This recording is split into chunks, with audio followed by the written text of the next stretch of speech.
Morning, Friday the 14th of April 2023.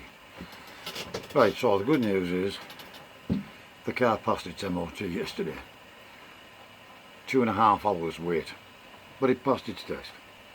A couple of advisories, which we knew was going to happen now, but they can wait a little while. No immediate rush for them.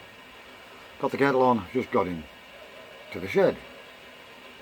So this morning is a different day altogether, and this is what gives you false illusions. But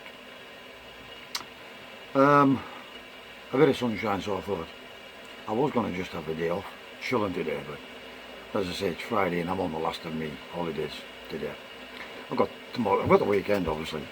I've just uploaded, I think it's 10 videos, 10, and I've set them to go live every second day from now about the end of April.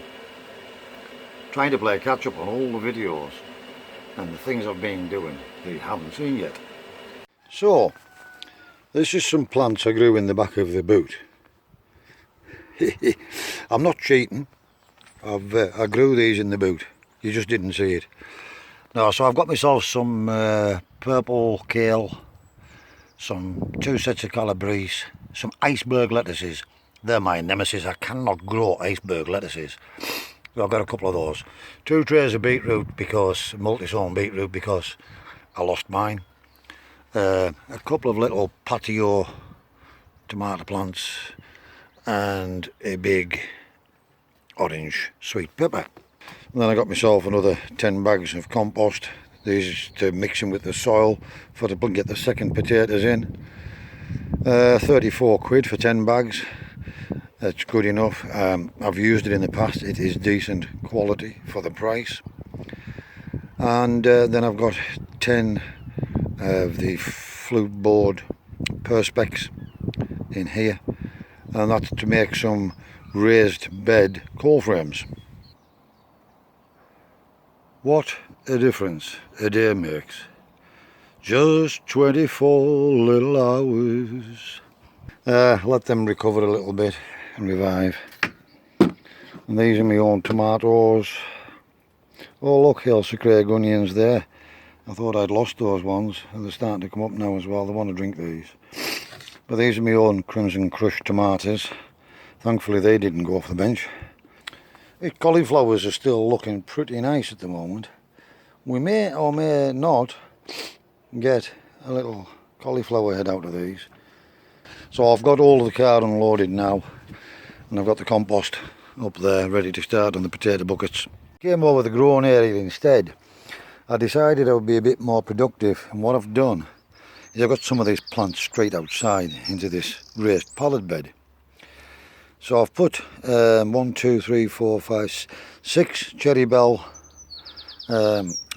clumps of radish, 6 clumps of beetroot, 5 clumps of spinach, and 5 clumps of iceberg lettuce. Now I've never multi-sown or grown iceberg lettuce or lettuce in at all.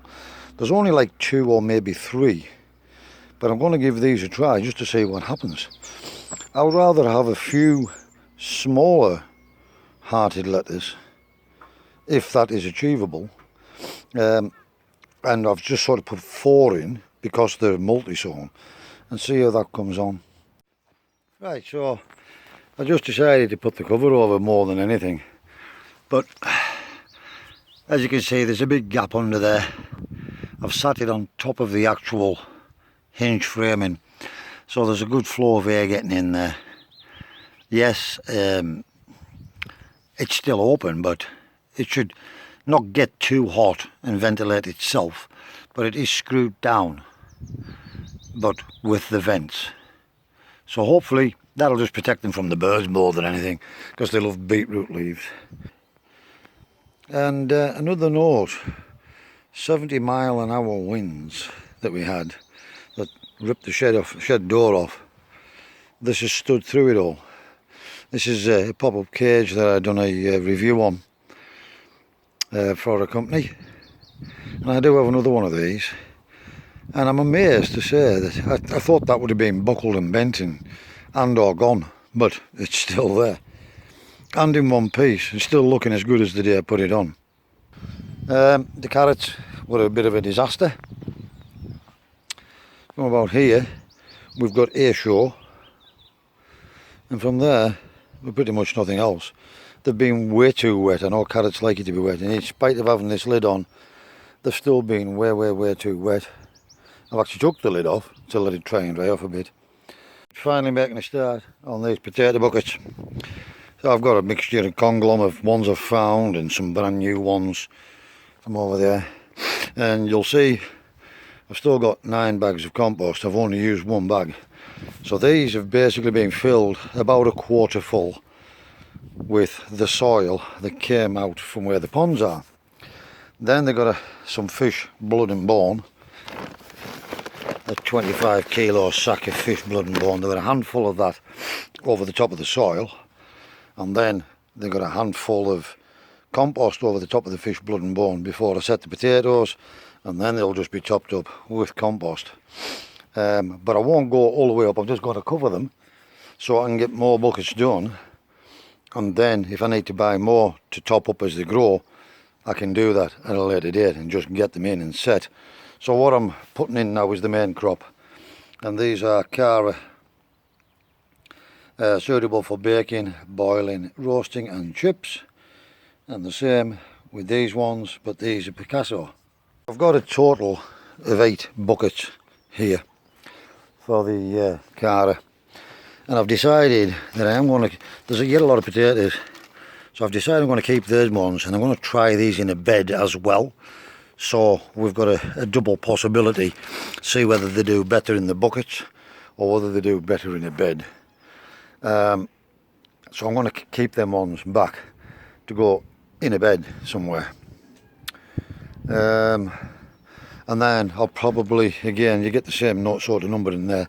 So what I've done is I've put 3 in these ones, because they're only small seed potatoes, and 4 in the big ones. And all the rest of these 30 litre pots, or slightly under, I've got 3 in. So we'll try them like this and see how it goes. We're just repeating the same thing with another 8, but I ran out of soil, so there's only a little bit in some of them, and that one's got none, it's just compost. And then I've got the fish blood and bone on, and we're going to do the same thing with these Picasso. That's it, all 16 pots watered in. I'm now just putting the barley straw on the top of these, then they'll get watered again. And the reason for the straw is, 1, to protect them from the frost, and 2, it acts as a mulch to stop the compost drying out. They're also in this location for a reason, because the sun is now behind them. So they're going to get the morning sun, and potatoes tolerate shade, but they need some sun obviously, and they'll get that in the morning right about dinner time, and then it disappears behind this shed and providing them with shade. And it's the same for the flowers, so this should be an ideal location for them. Right, there we have it.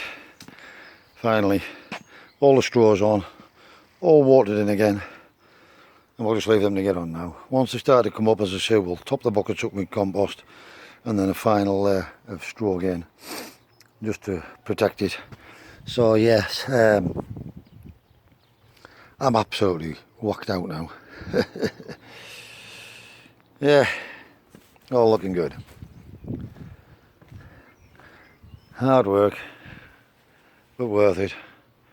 So that's 9 buckets of earlies and 16 buckets of main crop, and I think it was 1, 2, 3, 4, 5,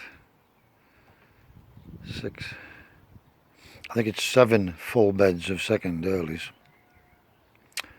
We'll have plenty of potatoes if nothing else, hopefully. Right, that's it. Another productive day. Just got the kettle on for my final cup of coffee, and then I'm making my way down home for some food. Have a guess what I'm doing tomorrow and Sunday?